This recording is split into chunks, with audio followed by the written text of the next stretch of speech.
Alright, Lupe Fiasco is a rapper hailing from Chicago and had his debut release, Lupe Fiasco's Food and Liquor, in '06. That one was a smash hit, got 3 Grammy noms, and skyrocketed his entire career. Since then, he's had a #1 album, a top 10 single, and released 7 new albums in between then and now.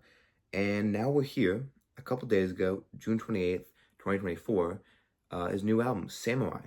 And I'm here to review it. So, just a little bit of background. Lupe said himself that this album was a homage to Amy Winehouse in a sense that he was watching Amy, the documentary from 2015 about her life, and there was a section where Amy was voicemail and it's talking about battle raps, and he was just thinking, what if Amy Winehouse did battle raps, right? I didn't fully get that on first listen. I was listening without that context originally, but on first listen, other than the first track, I didn't fully get that experience. But I can see how, like, the inspiration was there for some of these tracks of Amy, so I can understand that. But that's not a dig on the album. You'll see as we go on. I like this album a lot. So let's go. Track by track, here we go. Samurai is a catchy little intro to the album for sure. It's friendly, easy to digest, and Lupe's ability to flow in between different sections of the track is actually really well executed. The lyrics are good. I wouldn't say mind-blowing just yet, but the lyrics are good. Now we're getting into mumble rap. That's the name of the song. He's not doing mumble rap. The hook is super catchy in the song.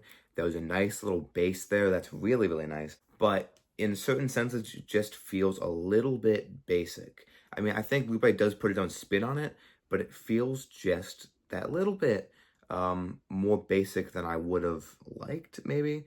Again, it's still a good song. I think this style has just been done before by other artists.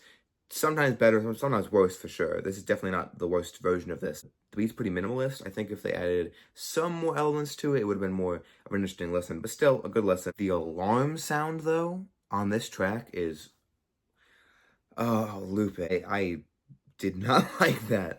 And it's the same alarm sound that I use, which is really annoying. Anyway, Cake is the next song. That had me nodding my head pretty much the whole time. It's catchy, it's quick. Lyrically, it's good, but not impressive, I'd say. It's just good. And the beat is doing a lot more this time. That was my main criticism for the last song, and the beat definitely is improved. And altogether, a nice track. Places is very consistent, probably the most consistent of the tracks so far, and it's good. It's a good, consistent song. Not too much to say, but it's just good, you know? #1 headband. This song, super good, super good. The most rap of the song so far, and Lupe can rap. Obviously. Lyrically, this song is so good. It's super interesting. It stands out, but still fits in with the rest of the album. It doesn't even come close to ruining the whole vibe of the album. It still fits, but it stands out. I even get some little sims from it, especially her on Sometimes I Might Be Introvert.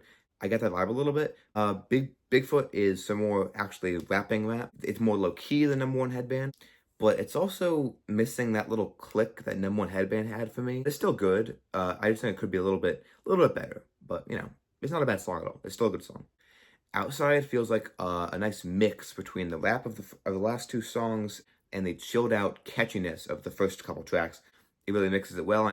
I think it's a good way to kind of mix the halves of the album, because I think the first half was very just catchy, not entirely just rap, but some rap, but not fully there. And then the second half of the album was mostly rap, but really good rap. And I think it's a good way to blend in between the two for the final closing track. The album's only 8 tracks. It's a pretty short one, honestly, because there's not that much to actually dig into. The songs are fairly short, and the album is pretty short. But yeah, overall, a good album. It is kind of basic, but not in the sense that I've heard this all before. It's in the sense that you kind of put things that I have heard before, but you did put your own spin on them. I don't think he took too many crazy little risks here, but that's okay. I don't think he actually needed to with this album. I think this album is a good example of making something that has been done before your own, but not completely revolutionizing it, which is okay. Again, like I said, it doesn't have to. I think the first half definitely built up the vibe of the album, gave you an idea of what the album was going to sound like, what it's going to be, and the second half of the album built on that and had a lot more rap to the vibes that were built on in the first half. I think it's a good album if you're just trying to put something on in the background just to chill and listen to, right?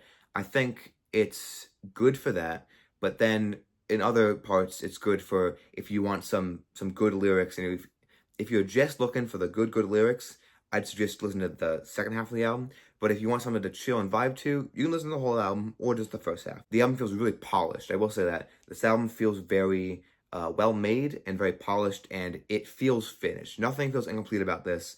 It feels like it all goes together in the perfect way, and it's a really good album.